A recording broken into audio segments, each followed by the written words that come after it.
আসসালামু আলাইকুম এভরিওয়ান। বোনের মৃত্যু গল্পের 2 নাম্বার পর্ব। তো চলো বেশি কথা না বলে গল্প শুরু করা যাক। এতক্ষণে ফাহিম কিছু বুঝতে পারলো। ও এত বড় একটা শক খাবে হয়তো ভাবতেও পারে নাই। ফাহিম বলল, কি বলছেন আপনি? আপনার মাথা খারাপ হয়ে গেছে? আম্মু বলল, আমাকে না আগে আম্মু ডাকতি, এখন আবার আপনি? সব চেঞ্জ হয়ে গেছে মনে হয়। হ্যাঁ, আমিও চেঞ্জ হয়ে গেছি। আর তুই তো জানিস আমি এত কথা পছন্দ করি না। কাজী বলল, কিন্তু ছেলে ছেলে বিয়ে কি করে হবে, তাও আবার 3 জনের সাথে? আম্মু বলল, 5 লাখ টাকা আপনার অ্যাকাউন্টে চলে যাবে। কাজী বলল, আরে আপনি আমাদের থানার ওসি, আপনার কথা কি আমি ফেলতে পারি? কাজী ওদের বিয়ে পড়িয়ে দিল, তবে ফাহিমকে জোর করে বিয়ে পড়ানো হয়েছে। আম্মু বলল, এখন আপনি চলে যেতে পারেন। কাজী বলল, আমার টাকা? আম্মু বলল, চলে গেছে। কাজী বলল, আপনার মতো দয়ালু যদি সবাই হতো। একজন বডি বিল্ডার বলল, ম্যাম আমাদের এখন কি করতে হবে? আম্মু বলল, বিয়ে করেছ, বাসর রাত করবে না, আর এই 1 মাস তোমরা আমার জন্য কাজ করবে, মনে রাখিও। একটু পর একজন মৌন বিশেষজ্ঞ ডাক্তার এসে যাবে, ওর যদি কিছু হয় ডাক্তার তো আছেই। আর এখন মনে হয় তোমরা বুঝে গেছো কি করতে হবে আর কেন তোমাদের এখানে আনা হয়েছে। ওরা বলল, জি ম্যাম, আপনার বলতে হবে না, আমরা বুঝে গেছি। ফাহিম বলল, আপনি আমার ধর্মের মা হন, এমনটা আমার সাথে করবেন না, আপনার পায়ে পড়ি, দরকার পড়লে আমাকে মেরে ফেলুন, তাও এমন শাস্তি দিবেন না। আপনার কাছে আমি আমার জান ভিক্ষা চাইছি। ফাহিম ভয়ে কাঁপতে লাগলো। আম্মু বলল, আমার ছেলেও হয়তো তার বোনকে বাঁচাতে এমন কিছু বলেছে। ওর হয়তো রাগ নেই, কিন্তু ওর বোনের জন্য ওর চোখে জল তো এসেছে, এটা আমি নিশ্চিত। ফাহিম কোনো কথা বলছে না, চুপ করে দাঁড়িয়ে আছে। ও বুঝে গেছে কি হতে চলেছে, আর ও যে কত বড় একটা অপরাধ করে ফেলেছে এখন হারে হারে টের পাচ্ছে। আম্মু বলল, তুই আমার মেয়ের সাথে অনেক বড় অপরাধ করে ফেলেছিস। একটা মেয়ে আমার, আর তুই ওকে? আমার মেয়েকে তুই একবার কষ্ট দিয়েছিস, কিন্তু এখানে প্রতিদিন প্রতিটা সময় তুই কষ্টের মাঝে থাকবি। বুঝতে পারবি একজনকে ধর্ষণ করা কতটা কষ্টদায়ক তার জন্য। মাহি কান্না করতে করতে বলল, তুমি আমার বেস্ট আম্মু, তোমার মতো কেউ হবে না, মনের মতো বিচার করেছো তুমি। আমার আর কিছুই চাই না আম্মু, আমি এই বিচারে অনেক খুশি হয়েছি। আম্মু বলল, তুই খুশি হলে আমিও অনেক খুশি। ওরে নিয়ে ওই উপরের রুমে যাও সবাই। ফাহিম বলল, আমাকে মাফ করে দেন, দোহাই লাগে আপনার, আর জীবনেও এসব করব না আমি কারোর সাথে। আম্মু কোনো কথা বলল না, ওরা ফাহিমকে তুলে নিয়ে চলে গেল। আম্মু আমার কাছে এসে বলল, কি রে আমার উপর রাগ করলি? আমার চোখের পানি মুছে দিয়ে বলল, দুনিয়াটা বাবা অনেক কঠিন, এভাবে শান্তশিষ্ট হয়ে চলতে পারবি না, বাঁচতে গেলে রাগ হিংসা সব থাকতেই হবে। মাহি বলল, গাধা দিয়ে কি আর হাল চাষ হয় আম্মু? আম্মু বলল, যা তোর রুমে যা, এখন বিশ্রাম নে। মাহি চলে গেল। ফাহিমের চিৎকার শোনা যাচ্ছে।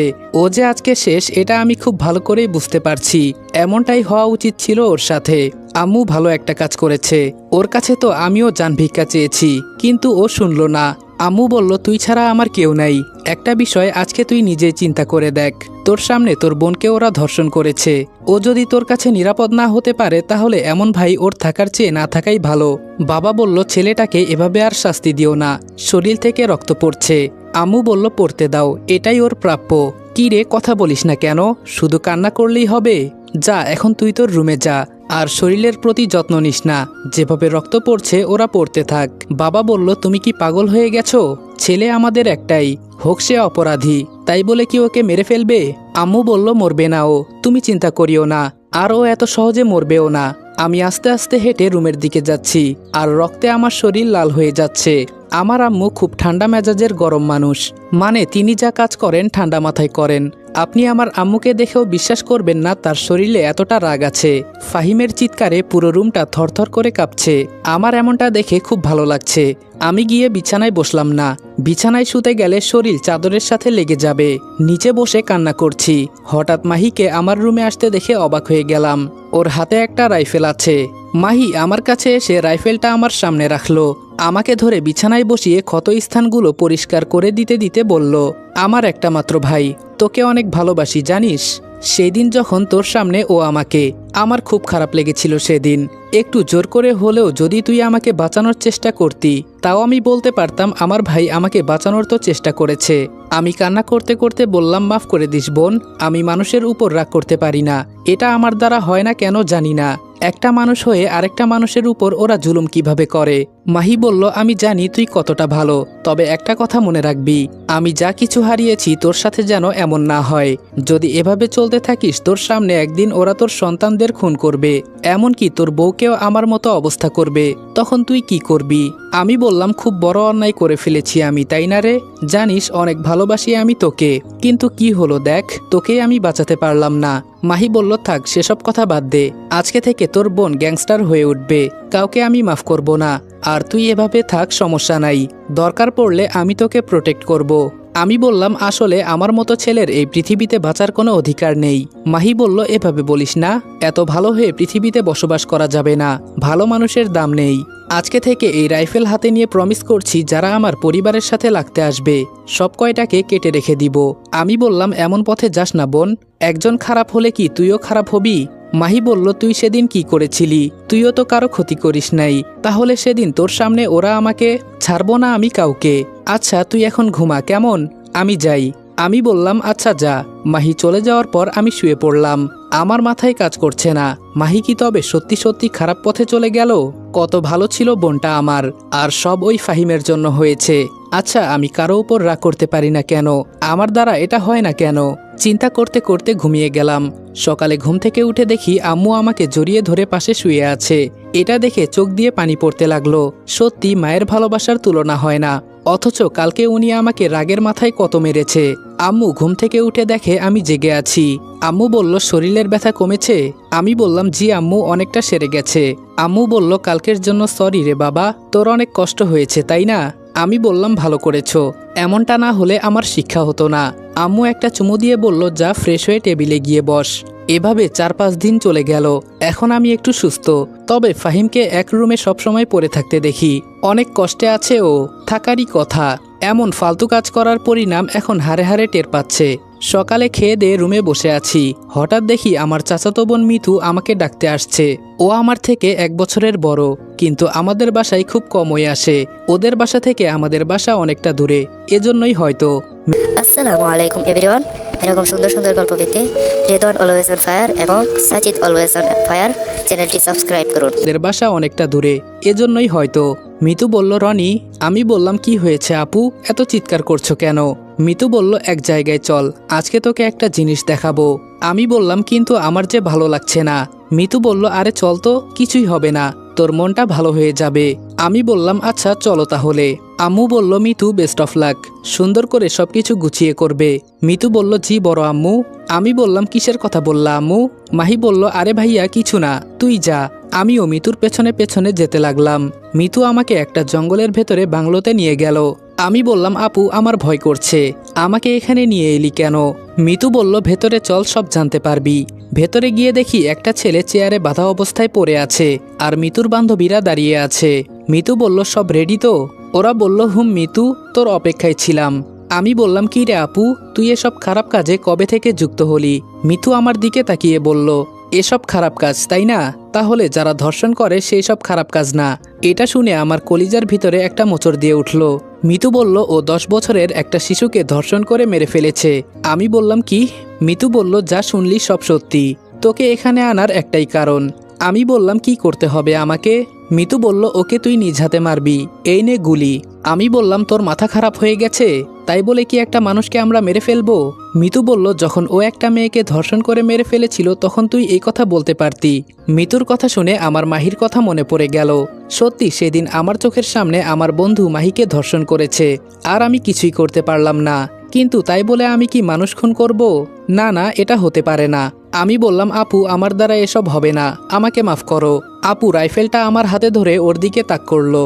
মিতু বলল, এখন তো পারবি? আমি কিছু বলার আগেই মিতু ওকে শেষ করে দিল। মিতু বলল, বড় আম্মু ঠিকই বলেছে, গাধা দিয়ে কখনো হাল চাষ হয় না। মিতু রাগ করে চলে গেল। যেতে যেতে মিতু বলল, কেন যে আমাদের বংশে এমন একটা ছেলের জন্ম হলো, না আছে রাগ, না আছে হিংসা। আম্মু বলল, কিরে মিতু, এভাবে হতাশ হয়ে ফিরে আসলি কেন? মিতু বলল, না গো বড় আম্মু, ওকে দিয়ে এসব মারামারি হবে না। মাহি বলল, আমি বলেছিলাম তো আম্মু, তুমি শুনো নাই। আম্মু বলল, ওকে নিয়ে আমি খুব চিন্তায় আছি। মিতুর পেছন পেছন আমিও বাসায় এসে দেখি সবাই মিলে আড্ডা দিচ্ছে। আমি বললাম, কিরে মিতু, আমাকে ফেলে চলে আসলি কেন? আম্মু বলল, রনি এইদিকে আয়। আমি বললাম, জি আম্মু বলো। আম্মু বলল, আগামী 1 মাস সময় আছে তোর কাছে, তারপর পুলিশ হিসেবে জয়েন করবি আমাদের থানায়। আমি বললাম, এসব তুমি কি বলছো আম্মু? তাছাড়া আমি বাবার ব্যবসা সামলাই, এসব পুলিশ টুলিশ হওয়ার ইচ্ছা আমার নেই। আম্মু বলল, আমি তোর মত জানতে চাই নাই। যদি কোনো জায়গায় ঘুরতে যাস যেতে পারিস। আর আমি বলেছি তো বলেছি, মনে থাকবে তো? আমি বললাম, জি আম্মু। আম্মু বলল, আরেকটা কথা, তোর দাদা মারা যাওয়ার আগে একটা মেয়ের কথা বলেছিল, আগামীকাল তুই ওখানেই যাবি। আমি মনে মনে ভাবছি আমার দাদা সন্ত্রাসী ছিল, উনি মানুষকে মারতেও দ্বিধাবোধ করে নাই। আর উনি নাকি আমার জন্য মেয়ে দেখে গেছে, আর তাকেই আমাকে আবার বিয়ে করতে হবে, জীবনেও না। আম্মু বলল, কি চিন্তা করিস? আমি বললাম, ওখানে তো দাদার অনেক শত্রু আছে, যদি আমার উপর হামলা করে। আম্মু বলল, এসব চিন্তা তোর করতে হবে না, তুই ওনাদের বাসায় যা, আর গিয়ে মেয়ে দেখে আয়, তোর পছন্দ হয় নাকি, আর আমাদের বাসাও দেখে আসবি। আমি বললাম, ওকে আম্মু, তবে একা একা কেউ গেলে ভালো হতো। মিতু বলল, তুই কি মেয়ে মানুষ যে এত ভয় পাস? এত ভয় পেলে চলবে না, মনে একটু সাহস রাখ। মাহি বলল, আম্মু আমি ভাইয়ার সাথে যাব, আমিও গ্রামটা দেখে আসি। আম্মু বলল, তোর যখন এতই ভয়, তোর বেস্ট ফ্রেন্ড ফাহিমকে নিয়ে যা। এতক্ষণ শান্ত ছিলাম, এখন আম্মুর কথা শুনে আমি ব্যাকুল হয়ে গেছি। নিজের বোনের ধর্ষণকারীকে নিয়ে যাব সাথে, এটা তো কখনো সম্ভব না। মিতু বলল, এটা ঠিক বলেছ বড় আম্মু। আম্মু বলল, এত শখ খাওয়ার মতো কিছুই নেই, এমনিই মজা করলাম, যা রুমে গিয়ে সব রেডি কর। আমি বললাম, উনি আমার কি হন আম্মু? আম্মু বলল, তোর দূর সম্পর্কের কাকা হন, আর যদি মেয়েকে পছন্দ হয়ে যায় তাহলে আমাদের বাসায় নিয়ে আসবি। আমি বললাম, হঠাৎ করে এমন সিদ্ধান্ত কেন আম্মু? আম্মু বলল, ওখানে যাওয়ার পর তোর বাঁচার সম্ভাবনা 20%, কারণ যে কোনো সময় তোর উপর ওরা আক্রমণ করতে পারে, আর তুই তো জানিস তোর দাদার কত শত্রু। আমরা ওখান থেকে পালিয়ে না আসলে কেউ বাঁচতে পারতাম না, আর তোকে সেভ করে নিয়ে যাবে তোর কাকা, তোর চিন্তা করতে হবে না। আমি কোনো কথা বললাম না, তবে মৃত্যুকে আলিঙ্গন করতে হবে, এটা আমি জানি। ওখানে গেলে নিজের মৃত্যু নিজের চোখের সামনে দেখতে হবে, এটা আমার বিশ্বাস। তবে আমার আম্মু এক কথার মানুষ, উনি যাই বলেন তাই করেন। আমি রুমে গিয়ে শুয়ে শুয়ে এসব চিন্তা করছি। মাহি বলল, আম্মু যতই হোক ও আমার ভাই, ওকে তো আমরা মৃত্যুর মুখে ঠেলে দিতে পারি না। আম্মু বলল, ওর সাহস ওকেই করে নিতে হবে, কালকে যখন তুই আমি থাকবো না তখন ওর কি অবস্থা হবে একবার ভেবেছিস?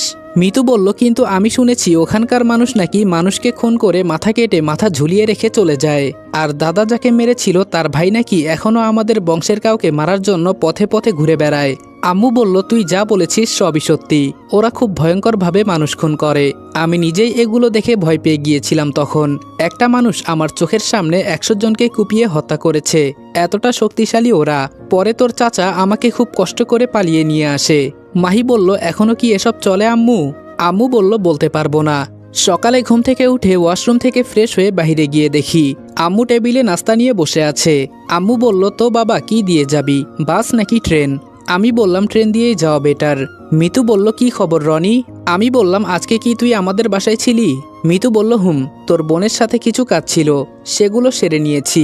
আমি আর চোখে মাহির দিকে তাকিয়ে দেখলাম, মিতুর সাথে যদি মাহি সত্যিই জড়িয়ে পড়ে তাহলে আমার বোনের লাইফটা নষ্ট হয়ে যাবে, এটা আমি কখনো হতে দিব না। আমি বা আর কি বলবো, নিজের সামনে নিজের বোনকে ধর্ষণ করেছে, আর আমি তাকিয়ে তাকিয়ে দেখেছি। আমি নিজেই তো কিছু করতে পারি নাই, আবার মাহিকে কি বা বলবো? আম্মু আমার মাথায় হাত দিয়ে বলল, কি চিন্তা করিস বাবা? আমি বললাম, না আম্মু তেমন কিছু না। বাবা বলল, রনি তুই আমার একমাত্র ছেলে, আমি চাই না তোর কিছু হোক। আম্মু বলল, খাবারের মাঝে কথা বলতে নেই, জানো না তুমি? আমি বুঝতে পেরেছি আব্বু কি বলতে চাইছে, কিন্তু আম্মুর কথা আমাকে শোনা লাগবেই। আম্মু আবার এক কথার মানুষ। হঠাৎ ভেতর থেকে একটা বডি বিল্ডার এসে বলল, ম্যাম ফাহিম ছেলেটা আপনার সাথে কথা বলতে চায়। আম্মু বলল, সকাল সকাল ওর নামটা শুনে মনে হচ্ছে যেন আজকে পুরো দিনটাই খারাপ যাবে, যাও নিয়ে এসো, দেখি কি বলে। 2 জন ধরে ফাহিমকে নিয়ে আসলো। ফাহিম একটা মিথ্যা হাসি দিয়ে বলল, ভালো আছেন ম্যাম? আম্মু বলল, তোকে দেখে আমার খুব মায়া লাগছে। ফাহিম বলল, এর থেকে যদি আমাকে মেরে ফেলতেন তাও আমি একটাও কথা বলতাম না, আর আমার বাবা মা হয়তো বা আমাকে পাগলের মতো খুঁজে বেড়াচ্ছে। আম্মু বলল, কে কি করতেছে তাতে আমাদের কিচ্ছু যায় আসে না। মিতু বলল, বড় আম্মু তুমি ওকে বাঁচিয়ে রেখেছো কেন? আমি আসসালামু আলাইকুম এভরিওয়ান। এরকম সুন্দর সুন্দর গল্প পেতে রেদওয়ান অলওয়েজ অন ফায়ার এবং সাজিদ অলওয়েজ অন ফায়ার চ্যানেলটি সাবস্ক্রাইব করুন। রেখেছো কেন? আমি হলে তো ওকে জায়গায় খুন করে দিতাম। ফাহিম বলল, ঘরের ভেতরে বন্দি করে যে শাস্তি আমাকে দিলেন না, এর হিসাব একদিন দিতে হবে, মনে রাখিয়েন। আম্মু বলল, কিরে এখনো তোর মুখে বড় বড় কথা গেল না? এখনো কি তোর ভেতরে ভয় ঢুকে নাই? ফাহিম বলল, আমি হারে হারে টের পেয়েছি একটা মানুষকে ধর্ষণ করলে সে কতটা কষ্ট পায়। মানছি আমি অপরাধ করেছি, তাই আমি মাথা পেতে বলছি যদি প্রয়োজন হয় আমি মাহিকে বিয়ে করব, যেহেতু ওর সাথে জোর করে আমি সব করে ফেলেছি। মাহি বলল, তোর মতো রাস্তার কুকুরকে আমি বিয়ে করব বলে তোর মনে হয়? তোর লেভেল আর আমার লেভেল অনেক পার্থক্য। তোর আমাকে বিয়ে করার মতো কোনো যোগ্যতা নাই। যেটা হয়েছে সেটাকে একটা অ্যাক্সিডেন্ট মনে করি আমি এটা ভাবি আমি একটা দুর্ঘটনায় পড়ে গেছি, যার কারণে আমার সাথে এমন হয়েছে। তোর মুখে আমার নাম মানায় না, এটা মনে রাখিস। আম্মু বলল, এই তোমরা এখন যেতে পারো, তোমাদের পেমেন্ট হয়ে যাবে, আর যখন দরকার পড়ে আমি ডেকে নিব। ওরা বলল, যদি দরকার পড়ে তাহলে আমাদের বলবেন, আমরা এসে যাব, যে কোনো কাজ আমরা করতে রাজি আছি। ফাহিম বলল, ধন্যবাদ আপনাকে এই অত্যাচার থেকে মুক্তি দেওয়ার জন্য। আম্মু বলল, আমি তোকে সুযোগ দিলাম, দেখি ভালো হস নাকি। ফাহিম বলল, রনি তুই কিছু বলবি না? আমি বললাম, আমি তো সেই দিন ভুল করেছি, তোকে মেরে ফেললে খুব ভালো হতো তখন। ফাহিম বলল, তোর দ্বারা এটা কখনোই সম্ভব না, তবে পরবর্তী খেলা হবে তোর সাথে, আমি চ্যালেঞ্জ করে যাচ্ছি। মাহি বলল, আমার সামনে আমার ভাইকে হুমকি দিস, তোর সাহস তো কম না। আম্মু বলল, মাহি তুই কথা বলিস না, যা তোকে আমি আরেকটা সুযোগ দিলাম, যদি পারিস কিছু করে দেখা। ফাহিম বলল, আমাকে যে এতদিন এই শাস্তিটা দিলেন, এর হিসাব যদি আমি না নিতে পারি তাহলে আমি এক মায়ের সন্তান না। মাহি বলল, আর তুই যদি আমার পরিবারের কিছু করতে পারিস যা, আমিও চ্যালেঞ্জ করলাম, পরে তুই যা বলবি আমি তাই করব। ফাহিম বলল, একটু পানি খেতে পারি? আম্মু বলল, বসে নাস্তা করে যা। ফাহিম দাঁড়িয়ে খেতে লাগলো, বসতে পারে নাই বেচারা। বাবা বলল, তোমাদের মাথা খারাপ হয়ে গেছে, এসব কি শুরু করলা তোমরা? আম্মু বলল, এই পৃথিবী থেকে সন্ত্রাসীদের তুলে দিতে হবে, আর আমিও দেখতে চাই ওরা কতদূর পর্যন্ত যেতে পারে। ফাহিম বলল, আপনি খেলা খুব পছন্দ করেন, এটা আমি বুঝতে পারছি। মিতু বলল, আর আমরা গোল দিতে খুব পছন্দ করি। ফাহিম বলল, এটাও বুঝি আপনার মেয়ে? আম্মু বলল, কেন ধর্ষণ করতে চাস নাকি? আমার এই মেয়ে 50-60 জনকে একাই সামলাতে পারে। ফাহিম বলল, ওহ তাই নাকি? আমি বললাম, দেখ ফাহিম, আম্মু তোকে মাফ করে দিয়েছে, তাই বলে আমার পরিবারের পেছনে লাগতে আসবি না। ফাহিম বলল, কেন, ভয় হয় নাকি তোর? আম্মু বলল, রনি তাড়াতাড়ি খেয়ে চলে যা, তোর জন্য ট্রেন অপেক্ষা করছে হয়তো। ফাহিম খেয়ে বের হয়ে বলল, আমাকে ছেড়ে দিয়ে খুব বড় ভুল করলেন। আম্মু বলল, আরে তুই যা, মনে রাখিস আমি এই থানার ওসি, এসব কাপুরুষ কিভাবে ঠিক করতে হয় আমার জানা আছে। ফাহিম বলল, এসব পুলিশ আমার বাবার পোষা কুত্তা, এটা মনে রাখবেন। মিতু বলল, তবে তোরে তো। আম্মু বলল, এত রেগে যাওয়ার কি হলো? ফাহিম হাসতে হাসতে চলে গেল। আমার আম্মু যেদি একজন মানুষ, না জানি এখন কি হতে চলেছে। আম্মু বলল, মিতু রনিকে ট্রেনে তুলে দিয়ে আয়। মাহি বলল, চল ভাইয়া। মিতু বলল, রনি তোর সামনে যদি তোর মাকে মারতে দেখিস তাহলে কি তুই হাত গুটিয়ে বসে থাকবি? আমি বললাম, তোরা সবাই এসব কি শুরু করলি, ওকে ছেড়ে দেওয়ার কোনো মানে হয়? মাহি বলল, তুই তো মারতে পারতি। মাহির কথা শুনে আমি চুপ হয়ে গেলাম। মাহি বলল, বাদ দে, যাকে বোঝালে বুঝবে না তাকে বুঝিয়ে লাভ নেই। তবে আজকে যেখানে তুই যাবি হয়তো ট্রেনের মাঝেই তোর উপর আক্রমণ হতে পারে, আমি তোর সাথে যেতাম, কিন্তু আম্মুকে তো তুই চিনিস। আমি বললাম, কিছু হবে না আমার, তোর চিন্তা করা লাগবে না। মিতু একটা রাইফেল আমার হাতে তুলে দিয়ে বলল, এটা রাখ যদি জীবন রক্ষা করতে চাস, যদি এই পৃথিবীতে বাঁচতে চাস বলে তোর মনে হয়, ট্রিগারে একটা চাপ দিবি আর উড়িয়ে দিবি, নয়তো ওরা মারার আগে তুই নিজে নিজে আত্মহত্যা করে ফেলবি। আমি বললাম, আমি মরলে মরবো, তোদের চিন্তা করতে হবে না। কি এক খেলা খেলিস তোরা মানুষ খুন করার, তুইও তো একজন মানুষ, মানুষ হয়ে আরেকজন মানুষকে কিভাবে খুন করিস, এটাই তো আমি বুঝি না। মাহি বলল, যখন বিপদে পড়বি তখন বুঝতে পারবি, আর কেউ তোকে সাহায্য করবে না, একটা কুত্তাও না।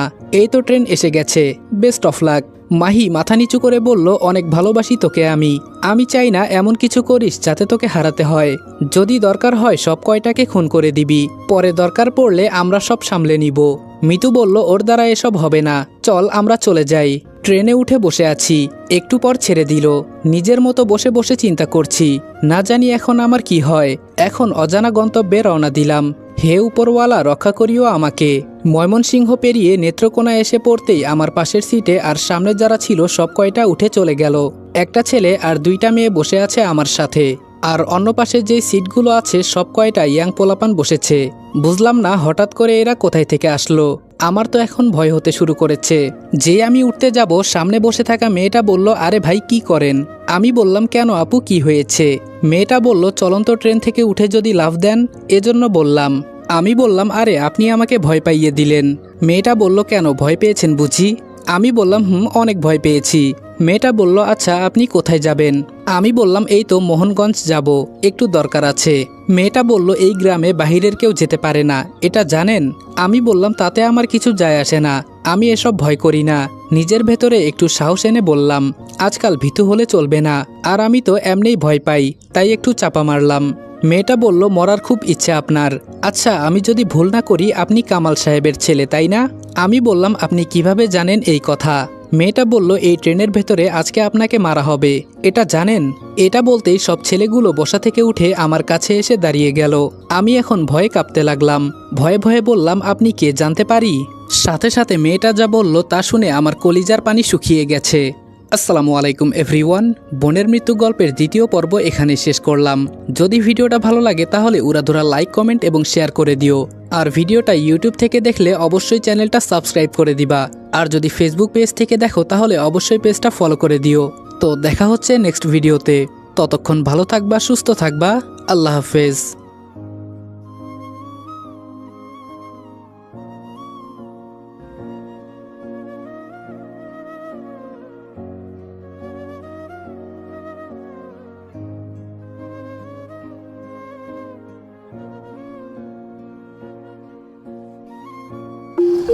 আসসালামু আলাইকুম এভরিওয়ান।